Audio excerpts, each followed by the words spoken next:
Hello friend, welcome to my channel. आज की इस वीडियो में हम लोग पढ़ने वाले हैं निर्गुण काव्य धारा की विशेषताएं। भक्ति काल के समय में निर्गुण काव्य धारा का उदय हुआ था। भक्ति काल को दो भागों में बांटा गया है, निर्गुण काव्य धारा और सगुण काव्य धारा। निर्गुण काव्य धारा में आते हैं ज्ञानाश्री काव्य धारा और प्रेमाश्री काव्य धारा। और ज्ञानाश्री काव्य धारा को हम कहते हैं संत काव्य धारा और प्रेमाश्री काव्य धारा को सूफी काव्य धारा। संत काव्य धारा के प्रमुख कवि कौन है? कबीरदास। और सूफी काव्य धारा के प्रमुख कवि कौन है? तो जायसी। संत काव्य धारा, जिसे हम निर्गुण काव्य धारा के नाम से भी जानते हैं, जिसके प्रमुख कवि कबीरदास हैं, इसके विषय में हम पढ़ेंगे आज। सबसे पहले हम समझते हैं कि निर्गुण काव्य धारा क्या है। निर्गुण भक्ति में निराकार ईश्वर की उपासना की जाती है।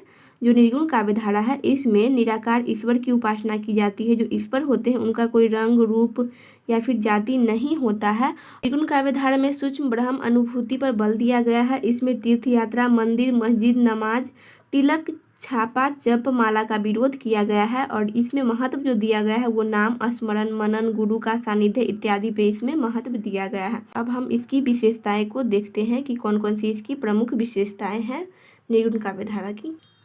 निर्गुण काव्य धारा की प्रमुख विशेषताएं: संत काव्य धारा और सूफी काव्य धारा दोनों ही निराकार ईश्वर में विश्वास करके चली। उसके बाद दूसरी विशेषता आपको लिखना है, दोनों काव्य धाराएं ही निर्गुण निराकार ईश्वर की आराधना में समान महत्व रखती है। यानी कि दोनों जो काव्य धारा है वो निर्गुण निराकार ईश्वर की ही उपासना करती है। तीसरी जो विशेषता है वो है, निर्गुण भक्ति धारा में ब्रह्मानुभूति को महत्व दिया गया है। उसके बाद चौथी विशेषता, इस धारा के साधक कवियों ने स्वीकार किया है कि ईश्वर एक है, निर्गुण निराकार है, वह सर्वव्यापी है। उसके बाद अगली जो विशेषता लिखना है वो है, निर्गुण ईश्वर को खोजने के लिए मंदिर, मस्जिद, काबा, काशी जाने की कोई आवश्यकता नहीं है। उसके बाद अगली विशेषता आपको लिखनी है, निराकार ब्रह्म की अनुभूति ज्ञान और प्रेम के द्वारा ही संभव है।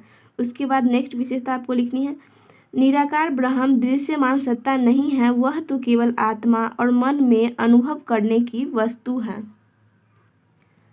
उसके बाद अगली विशेषता आपको लिखनी, ज्ञानाश्री साधकों ने साधना पक्ष के अंतर्गत ज्ञान को अधिक महत्व दिया है।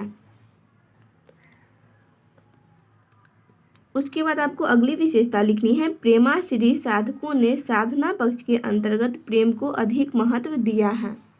तो फ्रेंड्स, इस तरीके से आप निर्गुण काव्य धारा की विशेषताओं को लिख सकते हैं। तो आई होप आप लोग को वीडियो इन्फॉर्मेटिव लगी होगी। फ्रेंड्स, वीडियो इन्फॉर्मेटिव लगी तो वीडियो को लाइक करें, अपने फ्रेंड के साथ शेयर करें एंड चैनल को सब्सक्राइब करें। Thanks for watching this video.